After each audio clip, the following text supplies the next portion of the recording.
Hello दोस्तों, इस video में मैं बात करूंगा नेताजी सुभाष चंद्र बोस की जीवनी व उनकी उपलब्धियों की।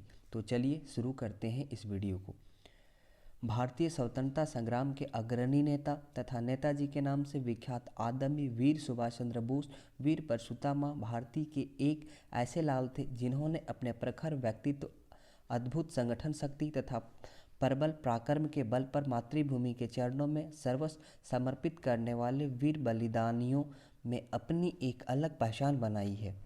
उन्होंने न केवल स्वदेश बल्कि विदेशों की धरती पर भी अपनी दृढ़ इच्छाशक्ति के बल पर स्वतंत्रता संग्राम की ज्वाला को प्रदीप्त कर अंग्रेजी शासन के समूल नाश में अपनी महत्वपूर्ण और प्रेरणादायी भूमिका का निर्वहन कर हमें स्वतंत्रता का अनुपम वरदान दिया है।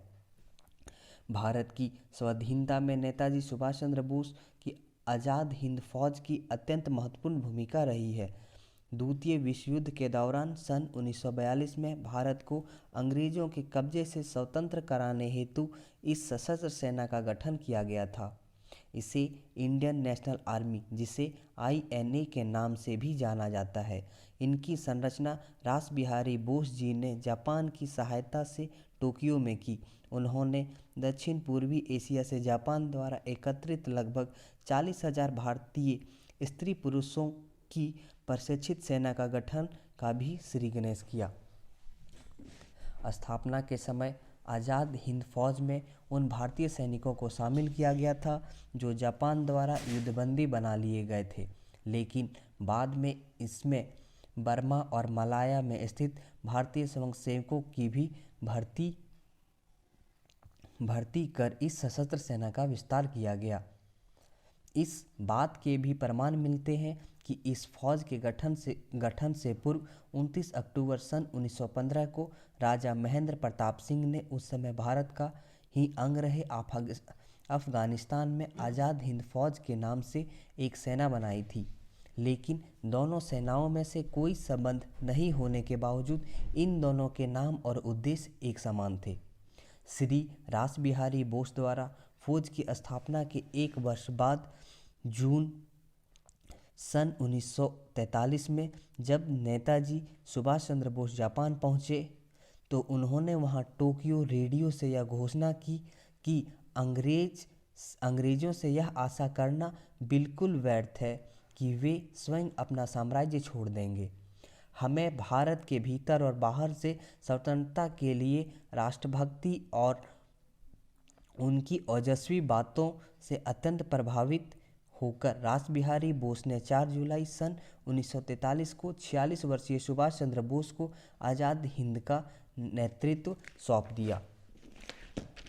5 जुलाई सन 1943 को सिंगापुर के टाउन हॉल के सामने नेताजी ने INA के सुप्रीम कमांडर के रूप में सेना को संबोधित करते हुए दिल्ली चलो का नारा दिया तथा जापानी सेना के साथ मिलकर ब्रिटिश और कॉमनवेल्थ सेना से बर्मा सहित इम्फाल और कोहिमा में एक साथ जमकर मोर्चा लिया।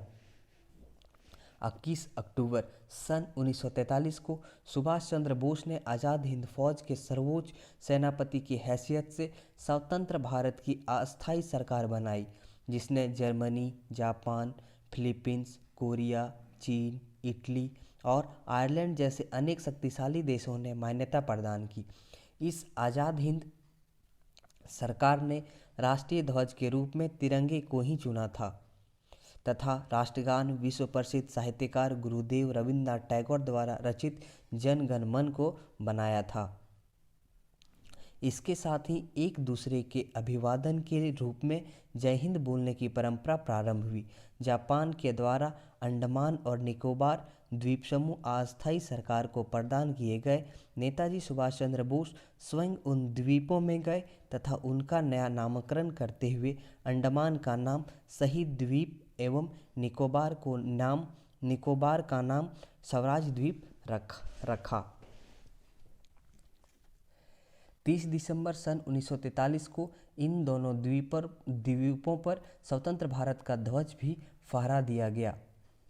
इसके पश्चात आज़ाद हिंद फौज ने 4 फरवरी सन 1944 को अंग्रेजों पर भयंकर आक्रमण करके अपनी अद्भुत शौर्य क्षमता का परिचय देते हुए कोहिमा और पलेल आदि कुछ भारतीय प्रदेशों को अंग्रेजों से मुक्त कराया और इस प्रकार अपने वीरतापूर्ण कृत्य से विदेशी अंग्रेजों को अत्यंत भयभीत कर दिया। भारत को अंग्रेजी दास्ता से मुक्त कराने के पवित्र लक्ष्य की प्राप्ति हेतु आज़ाद हिंद सरकार के निर्देशन में आज़ाद हिंद फौज का प्रयास लगातार चलता रहा तथा नेताजी सुभाष चंद्र बोस की उच्च कूटनीतिक क्षमता और अद्भुत संगठन शक्ति के कारण अनेक देशों ने इस सरकार को अपना समर्थन और सहयोग दिया।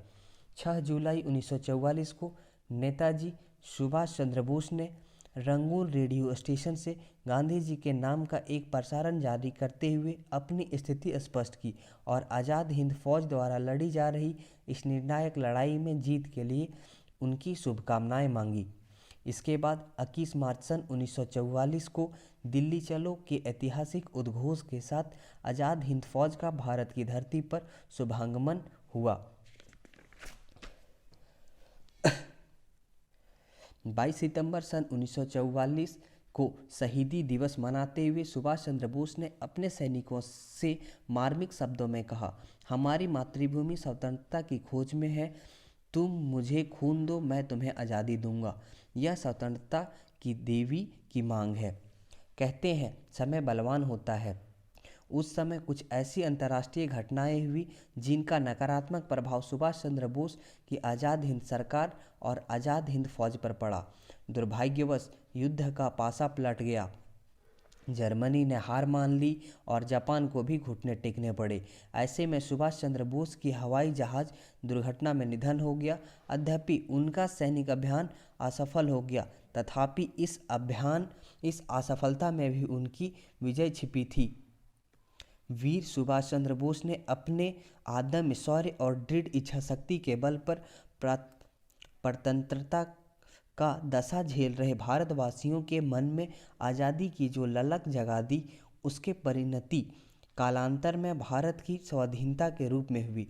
उनके द्वारा जलाई गई संघर्ष की ज्वाला में आतताई अंग्रेजों के कुशासन को ध्वस्त कर भारत में स्वतंत्रता के स्वर्णिम युग के आरंभ में महत्वपूर्ण भूमिका निभाई। उनकी बताई राह पर चलकर अनगिनत वीरों ने अपनी कुर्बानियाँ दी तथा स्वतंत्रता की बलिवेदी पर अपना सर्वस्व समर्पित करके हमें आज़ादी का अनमोल उपहार दिया। 21 अक्टूबर 2018 को कृतज्ञ राष्ट्र ने आज़ाद हिंद सरकार की स्थापना की 75वीं जयंती मनाई तथा प्रधानमंत्री श्री नरेंद्र मोदी ने लाल किले से भारतीय ध्वज फहराकर नेताजी सुभाष चंद्र बोस और आज़ाद हिंद फौज के वीर सेनानियों को श्रद्धासुमन अर्पित करते हुए आज़ाद हिंद सरकार की उपलब्धियों का स्मरण किया। उन्होंने इस ऐतिहासिक अवसर पर कहा कि आज़ाद हिंद सरकार केवल नाम नहीं था, बल्कि नेताजी नेतृत्व में गठित इस सरकार का अपना ध्वज था, अपना बैंक था, अपनी मुद्रा थी, अपना डाक टिकट था, अपनी सेना थी तथा अपनी गुप्तचर सेवा भी थी। नेताजी ने कम संसाधन में ऐसे शासक के विरुद्ध लोगों को एकजुट किया जिसका सूरज नहीं ढलता था। आज़ाद हिंद सरकार, जिसे उर्दू में आर्मी हुकूमत ए आज़ाद हिंद तथा अंग्रेजी में provisional government of free India के नाम से जानते थे, एक ऐसी सरकार थी जिसने स्वतंत्रता प्राप्ति के पूर्व ही भारतीयों को स्वतंत्रता के प्रारूप का दिव्य अवलोकन कराकर उसके अंदर आज़ादी की एक ऐसी ललक जगाई जिससे संपूर्ण राष्ट्र का जनमानस पूर्ण स्वतंत्रता प्राप्ति की ओर तीव्रता से अग्रसर हुआ और अंततः आतताई अंग्रेजों को भारत छोड़ने पर विवश होना पड़ा। नेताजी सुभाष चंद्र बोस का अनुपम व्यक्तित्व तथा गौरवशाली कृतित्व युगों युगों तक राष्ट्र प्रेम और वीरता का संचार करता रहेगा। भारत माँ के वीर पुत्र कभी नहीं घबराते थे।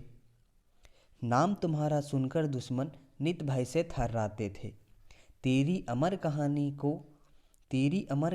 को हम कभी भूल ना पाएंगे, श्रद्धा सुमन समर्पित करके हम तेरे गुण गाएंगे।